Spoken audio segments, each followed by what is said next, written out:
My husband gave the successful restaurant business that I built from scratch to his unemployed sister. I filed a case of fraud against them and took it back. I never thought I'd be in a situation where I'd need to ask strangers on the internet for advice, but here I am. I'm a 34-year-old woman married to my husband, 36M, for 10 years. We have 2 beautiful children, aged 8 and 6. Our life seemed perfect until a few days ago when my world came crashing down. Last week, I decided to take a short girls' trip with my friends. It was just for 2 days, something I rarely do because I'm always busy with my restaurant and family. I left my husband in charge of the kids and my business, trusting him completely. I own and operate a successful Italian restaurant that I've built from scratch over the past 5 years. It's not just a business to me. It's my passion, my dream come true.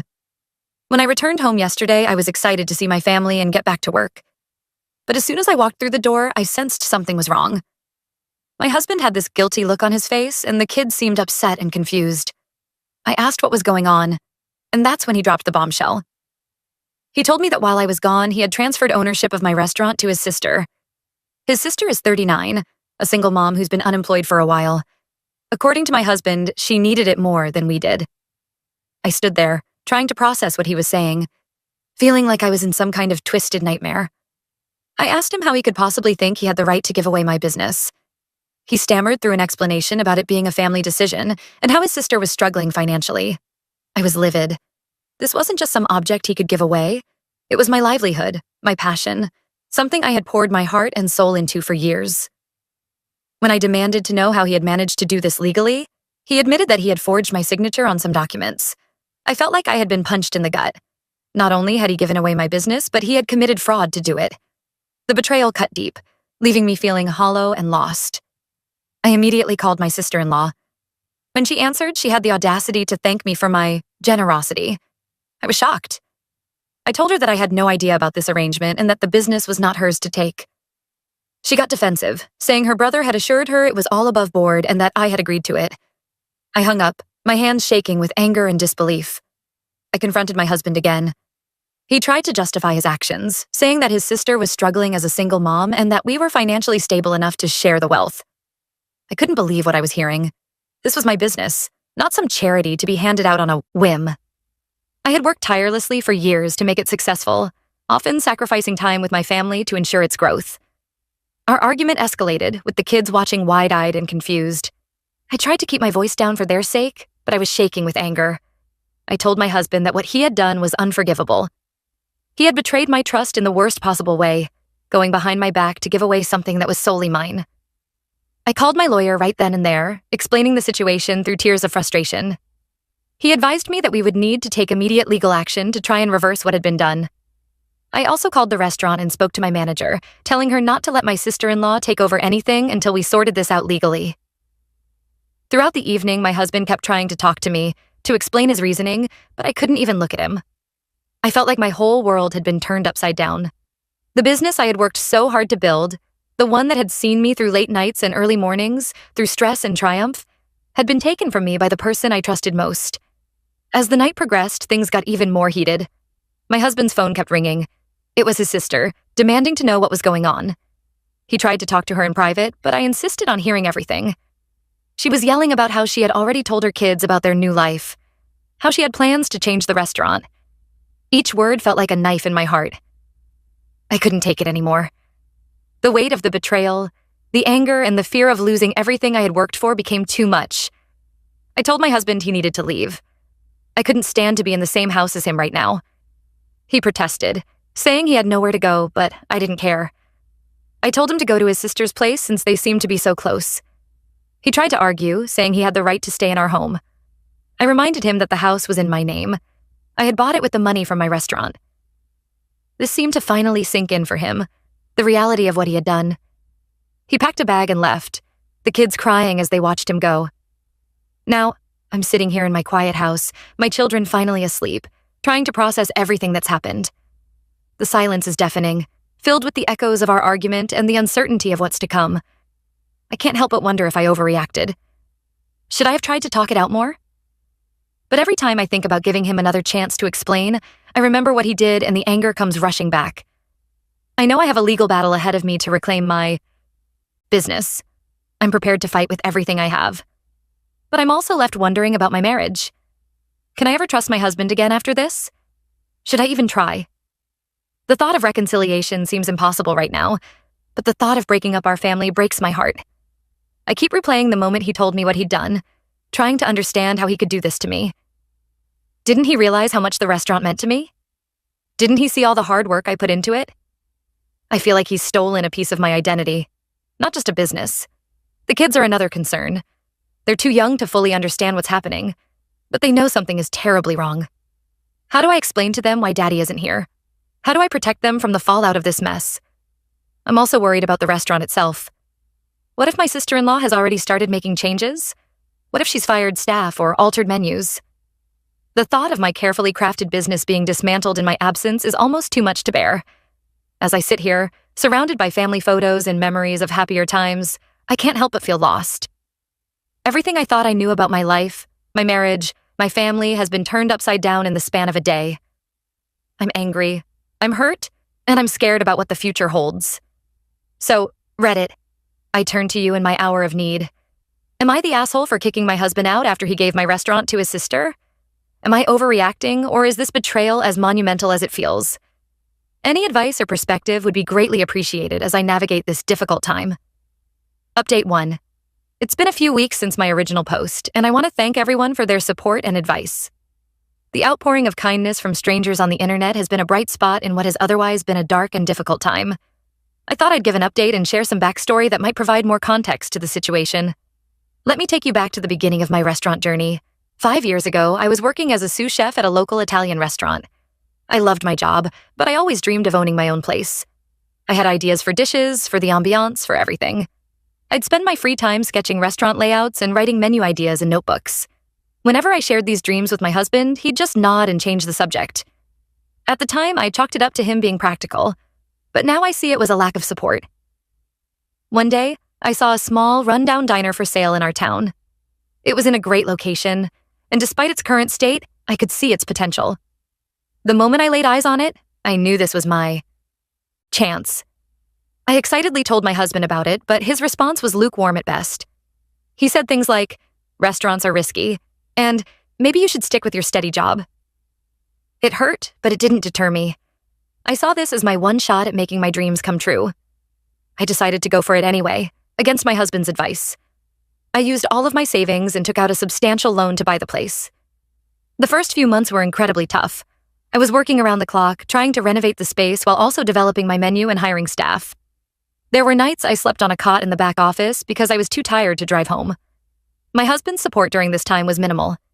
He'd complain about me not being home enough, about the financial strain, about the risk we were taking. There were times I cried myself to sleep, wondering if I had made a huge mistake. What hurt even more was my sister-in-law's attitude. She'd come around sometimes, ostensibly to help, but mostly she'd just criticize. She'd say things like, "This place is never going to work," or "You're in over your head." I tried to brush it off, but it stung.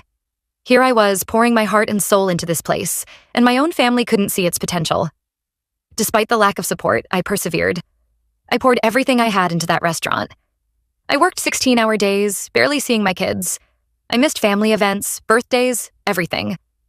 I felt guilty about it, but I kept telling myself it would all be worth it in the end. I learned every aspect of the business, from cooking to accounting to staff management. There were times I wanted to give up, but the thought of failing, of proving my husband and sister-in-law right, kept me going. Slowly, things started to turn around. Word began to spread about our authentic Italian cuisine. People loved the cozy atmosphere I'd created, with its warm lighting and rustic decor. We started getting write-ups in local papers. Food critics praised our homemade pasta and traditional recipes. Reservations became harder to get. Before I knew it, we were turning a profit. As the restaurant became successful, my husband's attitude changed. Suddenly, he was bragging to his friends about our restaurant. He started showing up more, acting like he'd been supportive all along. His sister, too, became more interested. She'd bring her kids in for free meals, talking about how proud she was of her family business. I tried to let go of the resentment I felt. I told myself that at least they were supportive now. But deep down, it bothered me. Where were they when I was struggling? When I was questioning everything? When I needed their support? The most? Looking back, I can see the signs that led to the current situation. My husband and his sister would have hushed conversations that would stop when I entered the room. They'd make comments about how lucky we were, how we should share the wealth. I didn't think much of it at the time, but now it all makes sense. In the weeks since my last post, I've learned more about what led to my husband's decision. Apparently, his sister had been pressuring him for months. She'd cry about her financial struggles, about how hard it was to be a single mom. She'd guilt him by saying things like, "We're family, we're supposed to help each other." She'd point out how successful the restaurant had become and how it could solve all her problems. My husband, instead of talking to me about it, decided to take matters into his own hands. He got the idea to transfer the restaurant to his sister when I mentioned my upcoming girls' trip. He saw it as an opportunity to solve everyone's problems without having to face me directly. He convinced himself that I would eventually understand and agree with his decision. The level of betrayal I feel is hard to describe, not just from my husband, but from his sister too. She knew very well that I hadn't agreed to this. She knew how hard I'd worked. Yet she was willing to take it all, just like that. It makes me question every interaction we've ever had, every family dinner, every holiday gathering. Was she always just waiting for an opportunity to take what was mine? I've been staying with a friend for the past week, trying to clear my head. My husband has been blowing up my phone, alternating between apologies and justifications. One minute he's begging for forgiveness, the next he's telling me I'm overreacting. His sister has been doing the same, sometimes pleading, sometimes threatening legal action. It's emotionally exhausting. My lawyer has assured me that we have a strong case to reclaim the restaurant. The forged signatures alone are grounds for fraud, but it's going to be a long, messy process. We're gathering evidence, preparing for depositions, and getting ready for what could be a drawn-out legal battle. The thought of fighting my own family in court makes me sick to my stomach, but I know I have to do it. This is my livelihood, my dream, and I'm not going to let it go without a fight. As for my marriage, I honestly don't know what the future holds. The trust is completely shattered. Even if we get past this legally, I don't know if I can ever look at my husband the same way again. How can I trust someone who is willing to go behind my back and give away everything I've worked for? We've started marriage counseling, but it feels like too little, too late. I'm trying to stay strong for my kids. They don't fully understand what's happening, but they know something is wrong. They miss their dad, and it breaks my heart to see them confused and upset. I'm doing my best to shield them from the worst of it, but I know this situation is affecting them. The restaurant itself is in a state of limbo. I've managed to put a temporary halt on any changes my sister-in-law was planning to make, but the staff is unsettled. I'm doing my best to reassure them, to keep things running smoothly despite the chaos in my personal life. It's hard to be the leader they need when I'm feeling so broken myself. There are moments when I feel strong, ready to fight for what's mine. Other times I feel completely overwhelmed, wondering how my life turned upside down so quickly. But I'm trying to take it one day at a time, focusing on what I can control. Thank you again for all your support. It means more than you know to have people in my corner, even if they're strangers on the internet. I'll update again when there are new developments. For now, I'm trying to stay focused on the legal battle ahead and on being there for my children during this difficult time. Update 2. It's been several months since my last update, and I wanted to wait until things were more settled before posting again. So much has happened, and I'm still processing it all, but I feel like I'm finally coming out on the other side of this nightmare. First, the good news. After a long and stressful legal battle, I've won back ownership of my restaurant. The court ruled in my favor, citing the fraudulent actions taken by my husband and sister-in-law. It was a grueling process, with countless depositions, mountains of paperwork, and numerous court appearances. There were times when I felt like giving up, when the stress seemed too much to bear. But the thought of losing everything I'd worked for kept me going. During the trial, some shocking details came to light. It turned out that my sister-in-law had been planning this for months. She had convinced my husband that I was neglecting the family because of the restaurant, and that she could run it better while allowing me to focus on being a mom. She had even drafted a business plan for how she would change the restaurant, turning my authentic Italian eatery into a fast food pizza joint. The thought of my carefully crafted menu and atmosphere being destroyed like that still makes me sick. The judge was particularly unimpressed by the forged documents and the deliberate timing of the transfer while I was away. In the end, not only was the ownership returned to me, but my sister-in-law was ordered to pay damages for the disruption to the business. It felt like vindication after months of stress and uncertainty. Reclaiming the restaurant was a bittersweet victory. While I was overjoyed to have my business back, the whole ordeal had taken a toll. Some of my staff had left during the uncertainty, and I had to work hard to rebuild the team and reassure our regular customers. It's been challenging, but also rewarding to see the restaurant coming back to life under my care. As for my personal life, things have been difficult, but I feel like I'm finally moving in the right direction.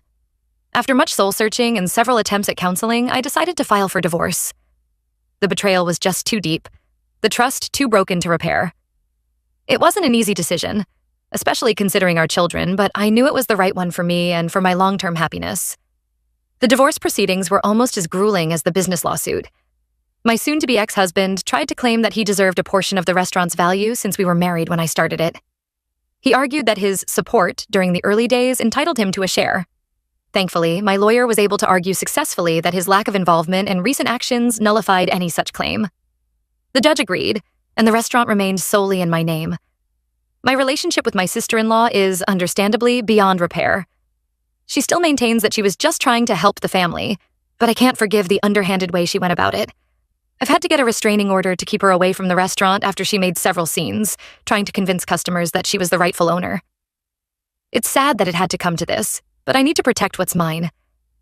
The hardest part of all of this has been explaining everything to my children. They're still young and don't fully understand why Daddy doesn't live with us anymore, or why they can't see their aunt. I'm doing my best to be honest with them in an age-appropriate way, emphasizing that sometimes adults make mistakes, but that doesn't mean we stop loving each other. It's been a delicate balance, trying to help them understand without burdening them with adult problems. On a more positive note, the restaurant is doing well again. After a few months of uncertainty, our regulars have returned and we're even attracting new customers.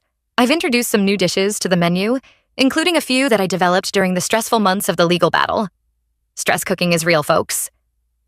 It's been therapeutic to pour my energy back into the kitchen, to create and innovate again. I've also taken steps to legally protect the business from any future attempts at takeover. My lawyer helped me set up a trust and ironclad contracts for any future business partners or managers.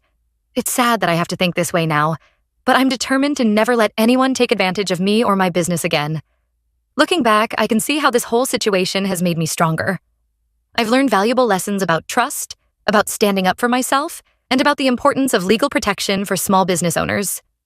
While I wouldn't wish this experience on anyone, I'm proud of how I've come through it. I've also learned the importance of building a support network outside of family. My staff, my regular customers, and even some of the other local business owners have been incredibly supportive throughout this ordeal.